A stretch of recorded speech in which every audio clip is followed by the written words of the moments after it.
인공 일반지능 AGI. 과연 언제쯤 우리 삶에 들어오게 될까요? 오늘은 바로 이 질문에 대한 답을 찾아 AI 분야의 두 거물이죠. 구글 딥마인드와 엔트로픽의 리로들이 나눈 흥미진진한 대화를 한번 파헤쳐 보겠습니다. 이 만남을 두고 한 사회자는 이런 말을 했어요. 이건 마치 비틀즈와 롤링스톤즈의 대화를 주제하는 것 같다고요. 정말 그럴 만도 하죠.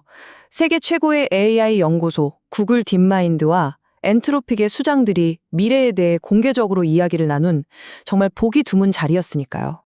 네, 이들은 AGI가 언제쯤 등장할지부터 시작해서 그게 가져올 엄청난 가능성과 또 정말 심각한 위험들, 그리고 이 모든 게 우리 인류에게 어떤 의미인지에 대해 깊은 이야기를 나눴습니다. 자, 그럼 첫 번째 주제부터 바로 들어가 보시죠. 대화의 첫 번째 주제는 역시나 우리 모두가 가장 궁금해하는 바로 그 질문이었습니다. 그래서 AGI가 정확히 언제 오는데 하는 거죠. 보시는 것처럼 두 리더의 예측, 이게 확연히 갈립니다.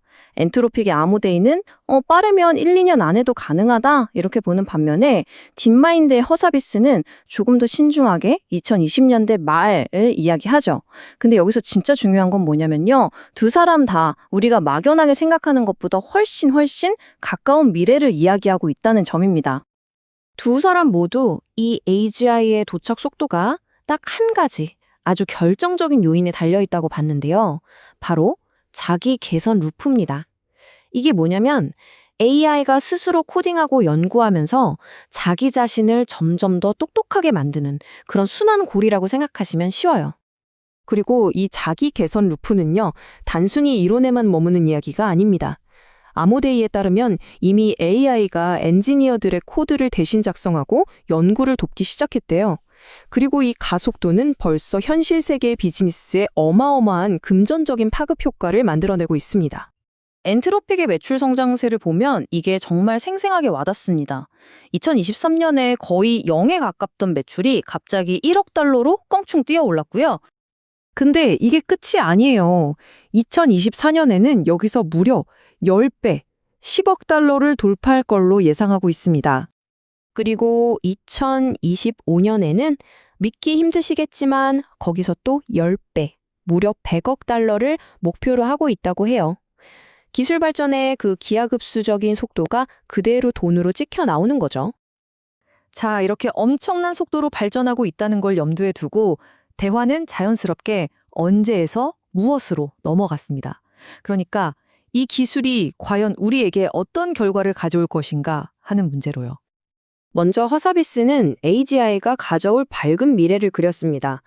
AI를 과학을 위한 궁극의 도구로 보면서 암 치료부터 시작해서 새로운 에너지 개발, 우주 탐사까지 인류가 오랫동안 해결하지 못했던 가장 큰 난제들을 풀어줄 열쇠가 될 거라고 봤죠. 하지만 아모데이는 바로 그 막강한 힘에는 동전의 양면처럼 거대하고 심각한 위험이 따른다고 경고했습니다. 그리고 이걸 지금 당장 시급하게 다뤄야 한다고 강조했죠. 자, 그럼 이런 거시적인 가능성과 위험에 대한 논의는요, 이제 좀 더 우리 피부에 와닿는 문제, 바로 우리들의 삶과 일자리에 어떤 영향을 미칠지에 대한 이야기로 초점을 옮겨갔습니다. 일자리 문제에 대해서도 역시 두 사람의 시각이 좀 엇갈렸는데요. 아모데이는 변화의 속도가 너무 빨라서 우리가 적응할 틈도 없이 단기적으로 큰 충격이 올 거라고 경고했고요. 반면에 허사비스는 그 과정에서 물론 혼란은 있겠지만 결국에는 더 의미 있는 새로운 일자리가 생겨날 거라는 조금은 더 희망적인 전망을 내놨습니다. 특히 허사비스는 여기서 한 걸음 더 나아가서 더 근본적인 문제를 지적합니다.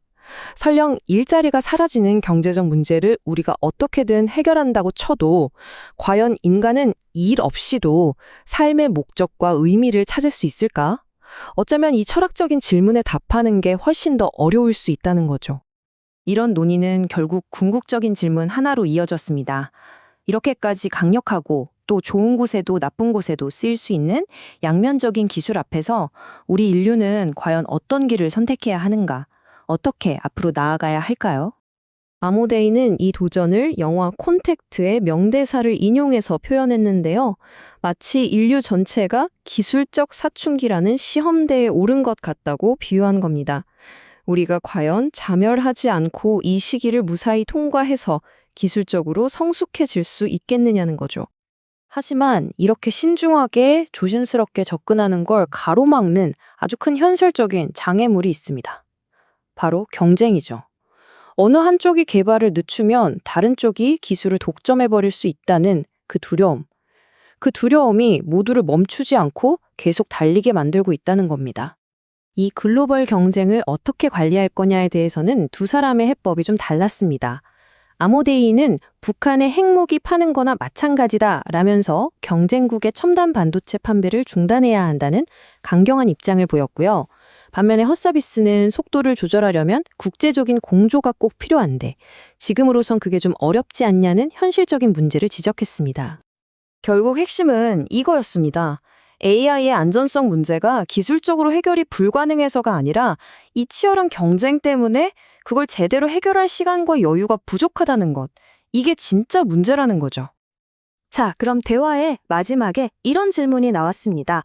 앞으로 딱 1년, 12개월 동안 우리가 가장 주목해서 봐야 할 건 뭐라고 생각하십니까? 놀랍게도 두 사람의 대답은 완전히 똑같았습니다. 바로 AI 시스템이 다른 AI 시스템을 만드는 진전을 지켜보라는 거였어요. 이게 바로 핵심 지표라는 거죠. 왜냐하면 이 연구 결과에 따라서 아모데이의 말을 빌리자면 우리가 AGI라는 목표에 도달하기까지 몇 년의 시간이 더 남았는지 아니면 우리 눈앞에 엄청난 경이로움과 동시에 전례 없는 비상사태가 닥친 건지가 결정될 것이기 때문입니다. 결국 이 모든 이야기는 우리에게 마지막으로 아주 중요하고 또 무거운 질문 하나를 던집니다. AI의 발전 속도가 전문가들의 예측마저 뛰어넘고 있는 지금, 어쩌면 우리 생각보다 훨씬 더 빨리 다가올지도 모르는 그 미래에 우리는 과연 어떻게 대비해야 할까요?